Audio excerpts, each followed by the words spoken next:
Президенти США та Росії Джо Байден і Владімір Путін зустрілися на ганку вілли Лягранж у Женеві у присутності президента Швейцарії Гі Пармелена. Вони потиснули один одному руки, після цього почалися перемовини у вузькому складі за участі глав зовнішньополітичних відомств Ентоні Блінкена та Сергія Лаврова. Охорона попросила журналістів і телеоператорів вийти з приміщення. Перемовини в Женеві заплановані у вузькому та розширеному складах. Кремль не виключав і зустріч тет-а-тет. Президенти обговорять стратегічну стабільність, боротьбу з коронавірусом, а також ситуації в Сирії, в Україні та ядерну угоду з Іраном. Підписання документів за підсумками зустрічі не заплановано. Прес-конференції відбудуться окремо. На саміті США-Росія не буде конкретних рішень щодо України. Так вважає президент нашої держави Володимир Зеленський. В інтерв'ю закордонним медіа він заявив, що це неможливо без участі самої України. Гостре питання Донбасу, і вони будуть про це говорити. Вважаю, що страшного в цьому нічого немає, але вирішувати за Україну – це неможливо. Впевнений, що це нереально. А те, що будуть говорити без нас, то це зрозуміло. Ми не запрошені на цю зустріч, тому я вважаю, і не буде саме того конкретного результату. Якщо казати відверто, то краще за українців ніхто не знає росіян. Краще за росіян ніхто не знає Україну. Тому ми чітко розуміємо, що домовленості про Україну без України між Росією та США не буде. До того ж, голова української держави впевнений, що відбудеться і його зустріч з президентом Росії, попри затягування російської сторони. Про таке він також розповів в інтерв'ю іноземним медіа, яке опубліковано на сайті Офісу президента. Зеленський сподівається, що Росія згодом визначиться з датою та порядком денним цієї зустрічі. Він додав, що росіяни порушують питання російської мови та церкви, але у першу чергу потрібно вирішувати питання війни на Донбасі. Ми з Росією вже дорослі. Ми розуміємо, що за чим повинні робити. Тому, коли говорять про церкву чи про мову, я думаю, у нас війна. Давайте вирішимо питання, що спочатку. Є конкретика. Закінчимо війну, хочемо налагодити відносини. Скільки можна? Це ж покоління будуть страждати. Таємні свідки, які нічого не пам'ятають, але знають, що затримані буцімто хотіли захопити владу в Росії. В Южному окружному військовому суді російського Ростова-на-Дону почали допитувати чергових таємних свідків у справі 25 кримських татар, яких звинуватили в тероризмі, стверджуючи, що вони мають відношення до Хізбут Тахрір та заарештували у Сімферополі навесні 2019 року. За словами адвокатів, більшість свідків у цій справі таємні і перевірити те, що вони сказали, ніяк не вийде. Ни один свидетель не сказал, что ему кто-то угрожал.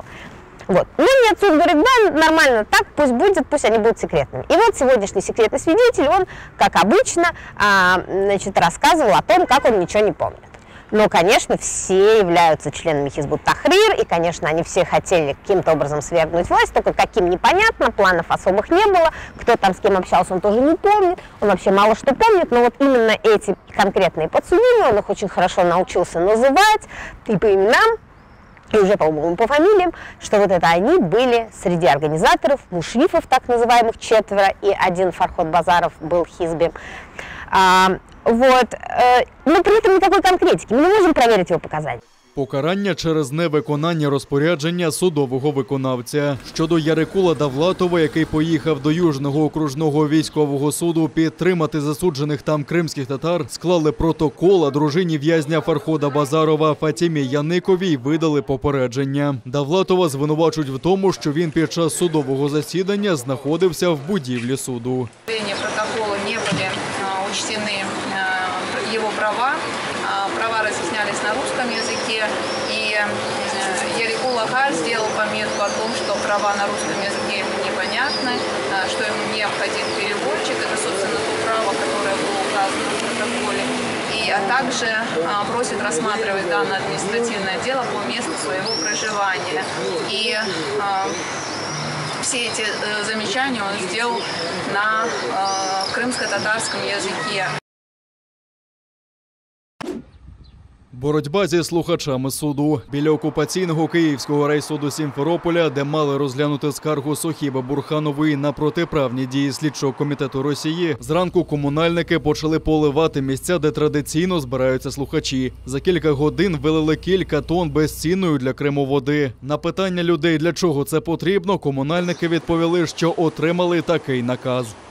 Сегодня почему-то пригнали людей с оросительной системой, то есть и они вот в течение 2 часов уже, да, с утра начинают поливать около суда и при этом не дают всем тем слушающим, всем желающим и неравнодушным, да, приблизиться к суду.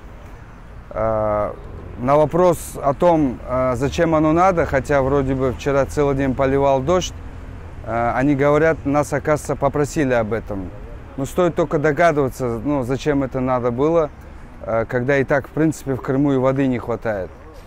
Адвокати Сохіби Бурханової намагаються оскаржити дії окупаційного слідчого комітету, який відмовляється видати для поховання тіло її чоловіка Набі Рахімова, якого 11 травня застрелили співробітники ФСБ. Минулого засідання адвокати вимагали забезпечити участь Сохіби Бурханової, яка утримується в таборі для іноземців у Краснодарському краї Росії. Засідання мало продовжитися сьогодні, втім через неможливість участі адвокатів його перенесли на 25 червня. Американський філософ Френсіс Фукуяма долучився до кампанії на захист кримсько-татарських бранців і стане голосом Османа Арифмеметова. У Міністерстві закордонних справ України повідомили, що американський філософ, професор Стенфордського університету, погодився приєднатися до кампанії МЗС з публічного менторства на захист ув'язнених окупантами громадянських журналістів. Йдеться, зокрема, про Сервєра Мустафаєва, Тимура Ібрагімова, Марліна Асанова, Сейрана Салієва, Римзі Бекірова, Руслана Сулейманова, Османа Арифмеметова, Рустема Шейхалієва та Амета Сулейманова. Передбачається, що кожен з 9 бранців отримає публічну підтримку особистого представника з-поміж впливових іноземних політиків, урядовців, журналістів чи письменників.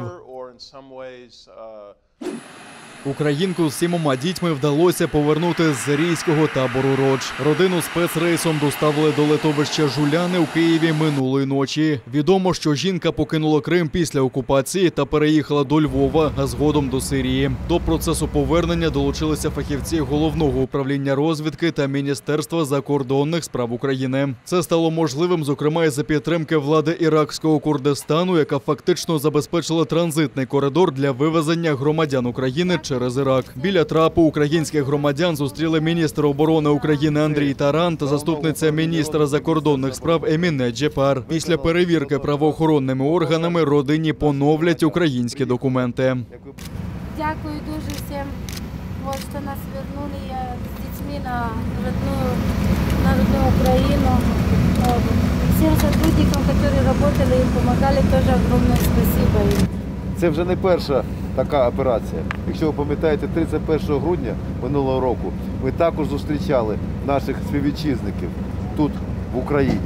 І кожна така операція ще раз доводить, що Україна своїх не кидає.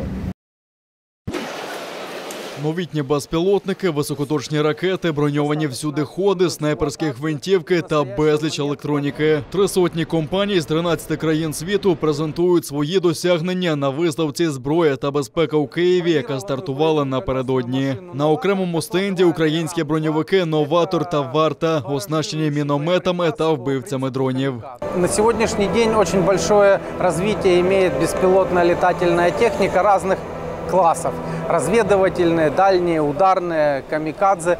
То есть на сегодняшний день это очень широкий, очень востребованный, широкое и востребованное направление развития, в принципе, любого вида сотрудничества. И мы предложили нашим партнерам установить на базе нашего новатора систему, так называемый РАМ-2.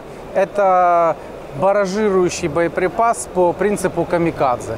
То есть на дистанции до 30 метров, до 30 километров этот боеприпас имеет возможность идентифицировать цели и поражать их разными типами боеприпасов. Особливою увагою користується український всюдихід «Атлас», який вже допомагає Державній службі надзвичайних ситуацій.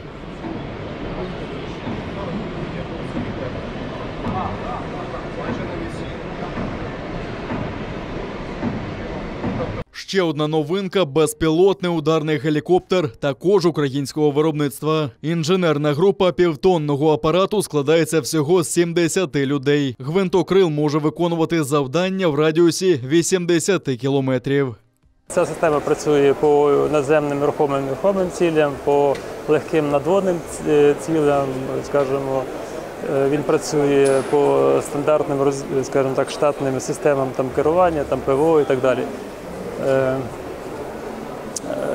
Він дозволяє на себе, на борт брати озброєння по стандартам НАТО. Тобто, як наша розробка в українських розробках, і також і зброя по стандартам НАТО. Новий учасник щорічної виставки – американська авіакомпанія Lockheed Martin. В українській столиці вони представили свій багатоцільовий літак F-16. Раніше командування Повітряних сил України оголосило про намір замінити в наступні 4 роки всі винищувачі на західні аналоги.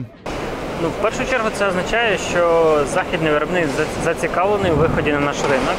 Відповідно, ми б мали розпочати якісь проактивні переговори про можливість придбання, можливість локалізації, можливість взагалі роботи якоїсь спільної. А далі вже проводити подібну роботу з іншими гравцями, з французами, шведами, з іншими американськими виробниками і шукати найбільш компромісне і підходяще для нас рішення в тому ціновому форматі і в тих умовах, які кожен з виробників готовий озвучити.